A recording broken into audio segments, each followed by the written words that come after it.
Hey, my AT peeps out there. All right, so continuing on with this marketing series. This video, I'm going to talk more about using your past job experiences. So I want you guys to look back at whatever jobs you had, and I don't mean medical related. Think about the non-medical related jobs, whether you were pumping gas or working McDonald's, working at a clothing store, whatever it was. You guys need to look back at those jobs and kind of reflect on what those jobs taught you and what things that those successful businesses valued. So for me, I actually worked at McDonald's when I was a teenager, and when I was a swing manager, I had to go to management classes.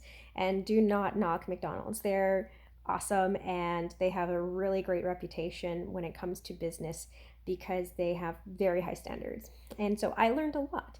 And so when I was doing all my management classes, and I had to follow through doing this when I worked every day or every shift, was a big thing was doing a walkthrough.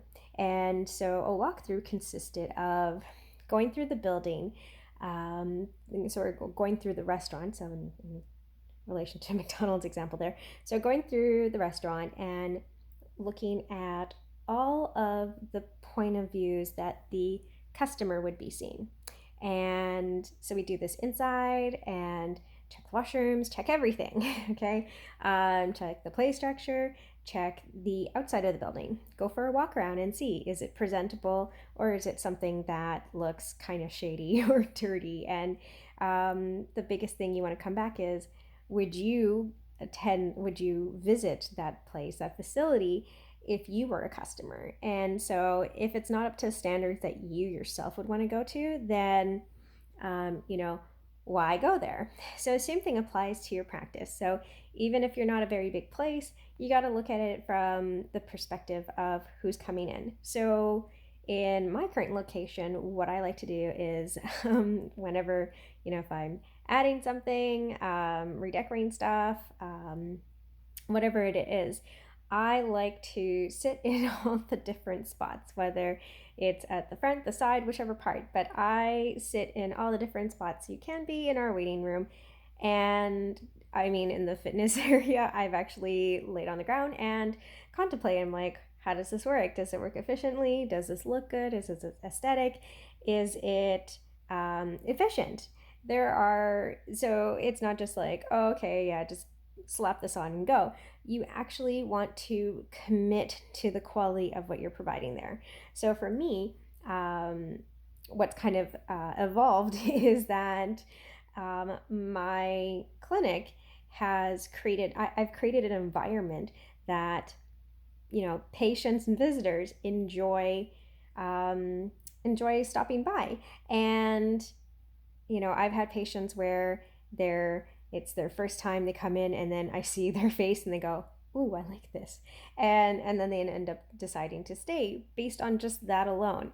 There are times when I'm like, "I'm so sorry for the mess," and then patients are like, "What are you talking about? This is so clean," and I'm like, "No, it's not clean to the standards that have been established at the clinic," and that's a great thing because that's showing quality for what you are providing. So it's not just your service.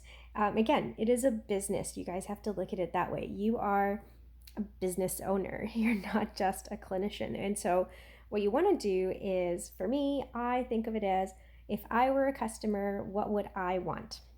What would I expect out of a place? If it looks dirty, are you going to return? Probably not. It's like, yeah, no, I'll pass on that. I will not go to your washroom, so the thing is, put yourself in the shoes of the customer, aka the patient, and walk through it as if you were them. Now, I have to be very cautious because I have some patients that are kind of bull in China shop. I mean, they're awesome people, but one day my colleague went to go polish the coffee table, and they went to lift up the vase of flowers and found out it was sticky tacked. And yep, I have sticky tacked down so many things. We both have, actually.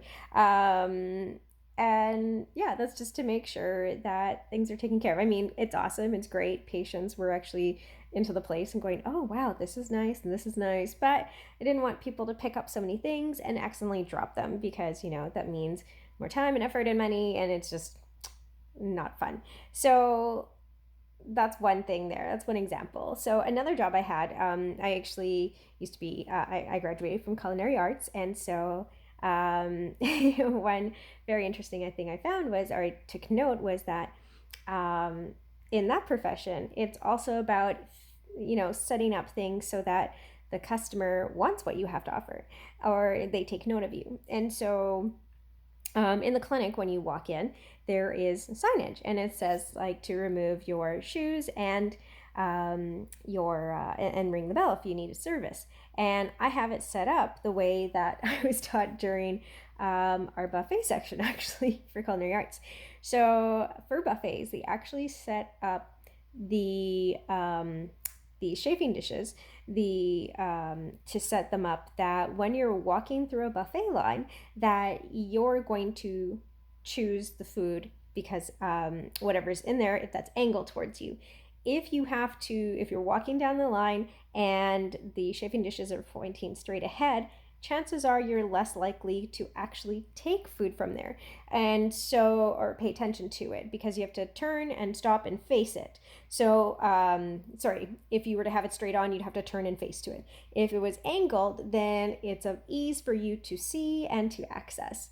And so there's all these subtle little things that you can do all around your place. Look at how your clinic is set up. For me, my office, there's a lot of blues in it. Well, I know about color therapy and that the color blue is very calming. I also have a lot of personal touches in the clinic that, people can connect to.